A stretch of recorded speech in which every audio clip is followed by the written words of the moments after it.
We all just know that 2 plus 2 equals 4, right? It feels like the most solid, undeniable truth there is. But have you ever stopped to ask how we know it?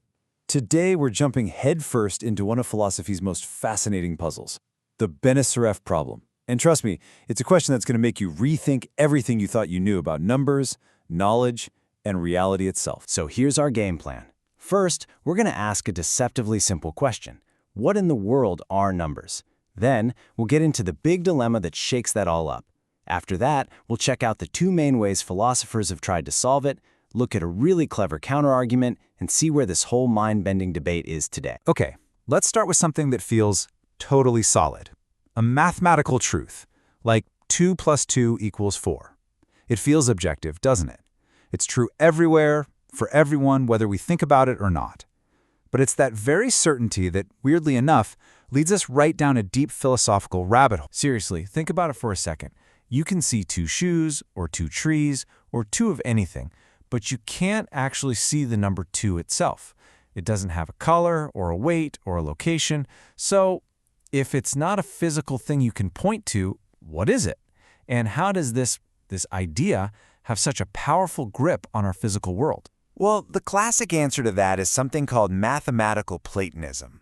The idea here is that numbers are real, but they're abstract objects. Think of it like this. The number 2 exists perfectly and unchangingly in this non-physical sort of mathematical heaven. It's a place where truths like 2 plus 2 equals 4 are discovered, not invented by us. They were there before us, and they'll be there after us. Now, that Platonic view sounds pretty elegant, right? But then, in the 60s and 70s, this philosopher, Paul Benacerraf, comes along and basically says, hold on a second, there's a huge problem here. He didn't just ask a little question, he laid out this massive dilemma that has been shaking things up in philosophy ever since. He laid out this challenge in 2 big deal papers. And what he did was pinpoint this fundamental clash, a conflict between what we think math is and how we think we know things.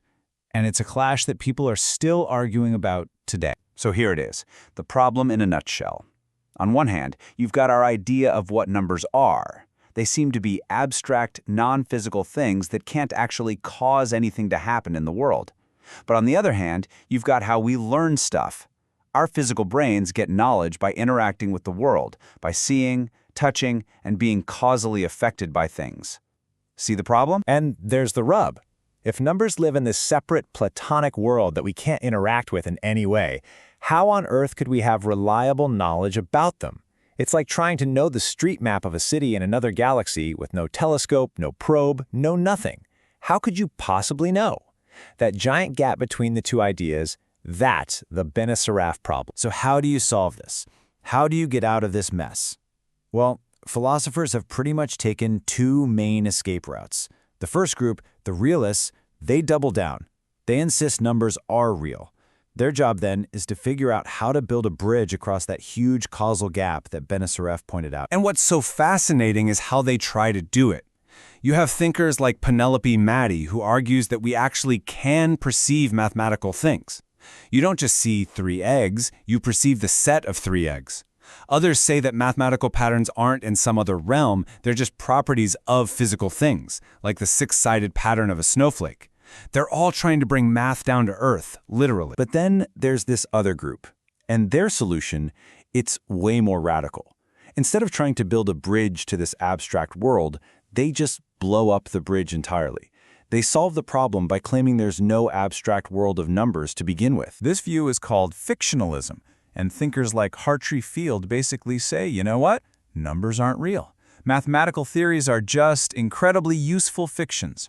We talk as if numbers exist, because it's a super powerful tool for doing science and getting around in the world. But at the end of the day, it's just a really convenient story. And for them, poof, the Benacerraf problem just vanishes. Okay, so let's just pull all that together for a second.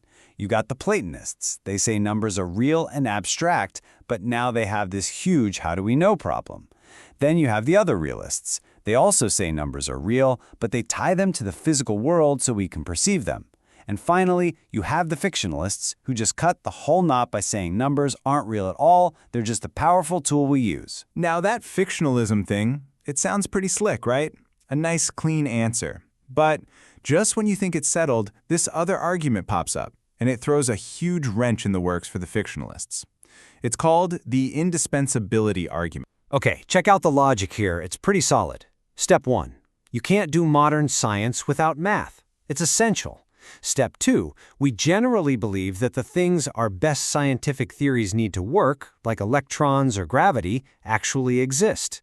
So the knockout punch is, if you're on board with electrons because science says so, then you kind of have to be on board with numbers too, because science needs them just as much. But, and this is the really clever part, here's the twist. The argument forces us to believe that mathematical things are real, but it doesn't say what kind of real things they are.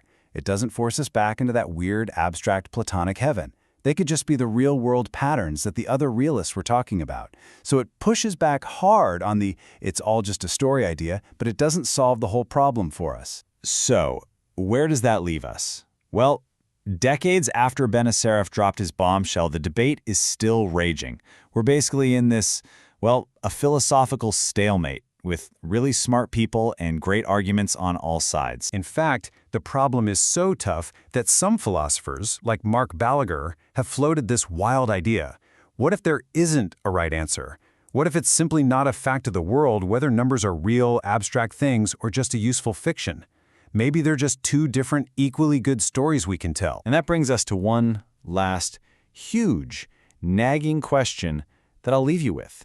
If the fictionalists have it right, and math is just a convenient story we humans made up, then why is this particular story so unbelievably, so unreasonably good at describing the universe? Why does a human fiction seem to be written into the very fabric of reality? That is the mystery.